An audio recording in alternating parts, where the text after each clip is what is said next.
Ladies, do me a favor and find the nearest mirror.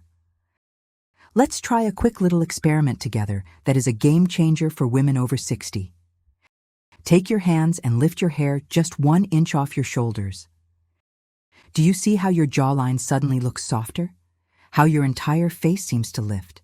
That relief you feel? That is what we are going to make permanent today. My friends, the truth is simple. This heaviness has nothing to do with your age. It is simply a mismatch of energy. Your cut is fighting gravity when it should be dancing with it. It is not your face. It is just the frame. Before we create that lift, we need to spot exactly where the weight is settling. Let's look at the spot I call the visual shelf. Picture a horizontal line cutting right across your neck. When your hair stops exactly here, it creates a visual shelf that makes everything look wider and static. We aren't trying to hide anything. We just want to stop the eye from getting stuck there. The solution is something I call breathing room. Think of it like opening a window in a stuffy room. Suddenly, the light comes in and the air circulates. When we create this space around your jawline, that heavy feeling simply evaporates. And today, I'm sharing the 5 specific shifts that create this magic. The first shift is the easiest because it requires no drastic chopping, just a strategic change in where the line stops. To understand why this works, we have to look at the default cut so many of us choose because we think it's tidy, the chin-length bob. But here is the sensory trap of that cut. Imagine a heavy velvet curtain that hits the floor and just sits there. It creates a puddle of weight at the bottom, doesn't it? That is exactly what happens when your hair stops right at the chin. Because the eye is trained to follow the line, it stops exactly where the hair stops. If the cut ends at your jaw, you are essentially putting a giant "look here" sign right on the area you might want to soften. It creates a horizontal line that visually widens the face, adding heaviness where we desperately want lightness. Now, this isn't about the chin being bad. It is simply about not letting the eye get stuck there. So, how do we fix the flow? We extend the line. I call this the collarbone graze, or what stylists often call the lob, the long bob. Picture water flowing around a river stone. It doesn't stop at the obstacle, it glides past it. That is what this cut does. By having the ends hit the collarbone, specifically about 2 fingers below the jaw, the hair flows past the jawline and settles softly on the shoulders. This creates a long vertical line that elongates the neck instantly. It draws the observer's eye downward, bypassing the jaw entirely. This is the gold standard for haircuts that lift and flatter because it feels fluid rather than static. It's not a box, it's a frame. Remember that feeling of relief we found in the mirror a moment ago? That is exactly what happens here. Instead of boxing your face in at the chin, which acts like a heavy shelf, we drop the length to the collarbone. It recreates that exact long neck effect permanently, letting the air rush in without you having to hold your hair up. That is the power of the collarbone graze. And that brings up a very common fear. Won't going shorter reveal everything we want to hide? Let's be honest about that hesitation. When we look at the pixie, the internal voice often screams exposure. It feels vulnerable to lose that curtain, doesn't it? For years, many of us have relied on hair as a security blanket to cover the neck or shield the jaw. We feel naked without it. But here is the nuance that changes everything. Often, the act of hiding draws more attention to the very thing you are trying to conceal. When you pull heavy curtains around a window, people wonder what is behind them. When you open the window, they just see the light. So, let's look at the textured pixie not as a haircut, but as a spotlight shift. Think of your face as a stage. If we build soft, textured volume right at the crown, the very top of your head, we are physically moving the spotlight up. When the volume is high, the observer's eye is magnetically drawn upward to meet it. This puts the focus squarely on your eyes and your cheekbones, making the jawline fade into the background noise. And the back? We keep it tight and tapered. This creates a natural V shape at the nape that points upward like an arrow. Suddenly, you aren't exposing your neck, you are elongating it. You are trading a heavy curtain for a lifted spotlight. The effect is what I often call the instant facelift, but without the surgery or the recovery time. There is a sensory freedom here too. You feel the air on your neck, and that physical lightness translates instantly to a visual lift. You walk taller because there is no weight dragging you down. Confidence, after all, is the ultimate distractor. Now I know for some of us, the pixie feels too bare, but the lob feels a bit too quiet. What if you crave something that has energy, something that moves when you move? This brings us to the soft dance of the modern shag.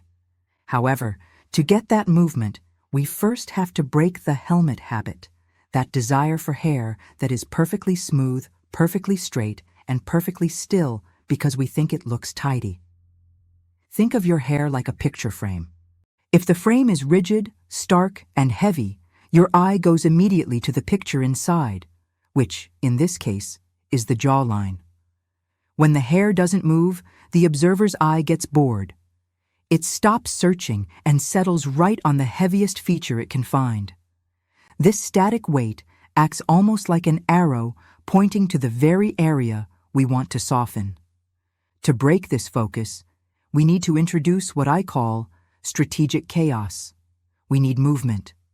This brings us to the modern shag. Now, don't worry. I'm not talking about a messy rock star cut from the 70s. I'm talking about a soft dance of layers around the face. The secret here is specifically where the layers begin. We want them to start at the cheekbone or the lip, never the chin. When the texture starts high, it pulls the eye up. Then, the ends feather softly inward, cupping the neck rather than boxing it in. This creates a beautiful, visual blur. Because the hair is constantly in motion, kicking out here and tucking in there, the eye can't quite find the hard edge of the jawline. It creates a soft focus effect, much like a camera lens that blurs the background to make the subject, your eyes, pop. But I want to pause for a moment because I know that suggesting a shag or a pixie can feel daunting.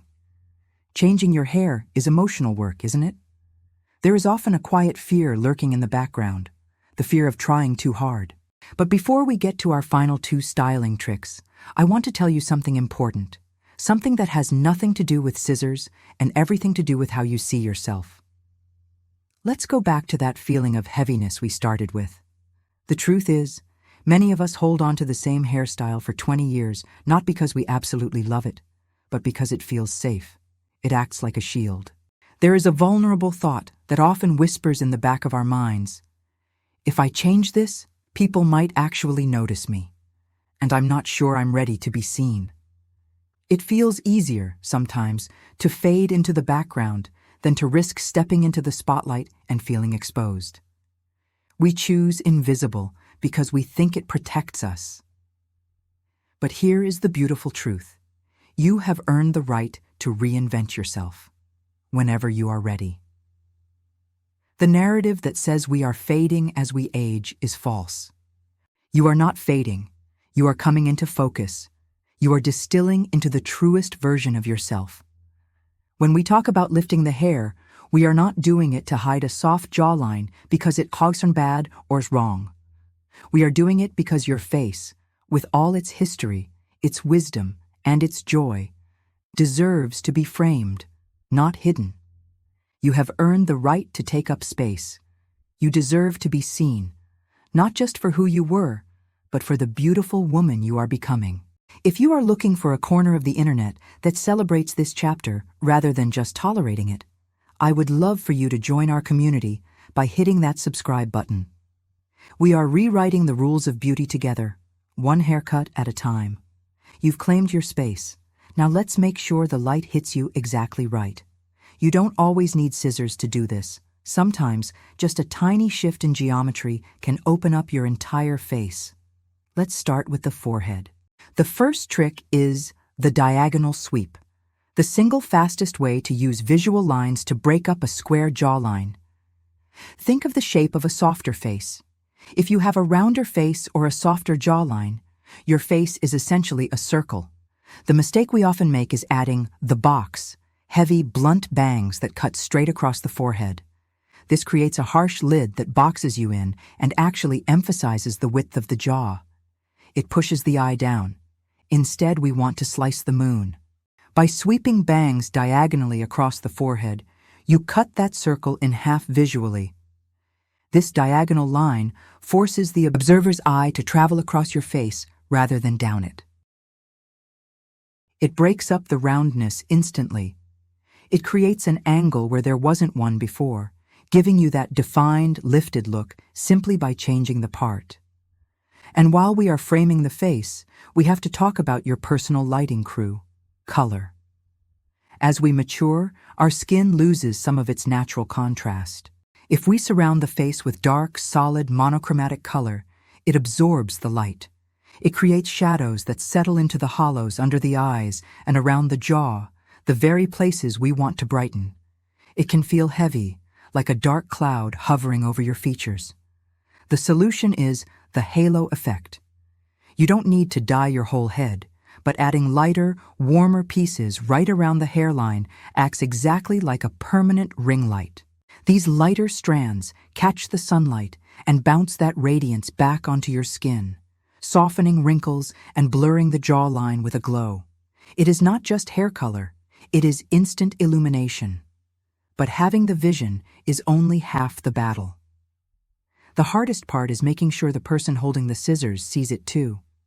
Because let's be honest, we've all been there, sitting in the salon chair, trying to explain what we want, only to walk out looking like someone else. The secret to getting respect in that chair isn't just pointing to a picture, it's speaking their language. To get the lift we want, you have to ask for how those layers are cut. Here is exactly how to ask for what you need. The default technique is often blunt cutting, where the scissors are held horizontally across the hair.